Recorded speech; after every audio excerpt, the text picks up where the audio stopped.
Hi everyone, কেমন আছো তোমরা সকলে? আশা করি ভগবানের কৃপায় তোমরা সকলেই ভালো আছো।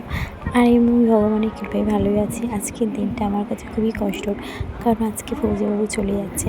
আর আমাদের বিয়ের তারিখ সব ঠিকঠাক হয়ে গেছে, আর সে চলে যাচ্ছে। এর থেকে কষ্টর কী হতে পারে, তাই না? তো প্রত্যেকবারের মতন ফৌজিবাবু আমাকে আবার চকলেট দিচ্ছে, আর সে বলেছিল যে আমার জন্য কিছু বানিয়ে নিয়ে আসবে, নিজের হাতে আমাকে খাইয়ে দেবে। কিন্তু সেদিনকে আজকেই আমার আজকে লেট হয়ে গেছে, কিছু বানিয়ে নিয়ে আসতে পারিনি। সে জানতো যে আমি দেরি করে ঘুম থেকে উঠবো, তার জন্যে আমার ননদকে বলেছিল যে কিছু একটা বানিয়ে দিতে। আমার ননদ বানিয়ে দিয়েছিল তার খাওয়ার কিছু, আর এই খাবারটা সে নিজের হাতেই বানিয়েছিল, ক্ষীর আর কি আমার জন্য নিয়ে এসেছিলো, আমাকে খাওয়ানোর জন্য। তো বলছিল যে তুমি আমাকে নিজের হাতে খাইয়ে দাও। তো ওর ইচ্ছাটা আমি পূরণ করে দিলাম, যে আমার নিজের হাতে খাইয়ে দিলাম।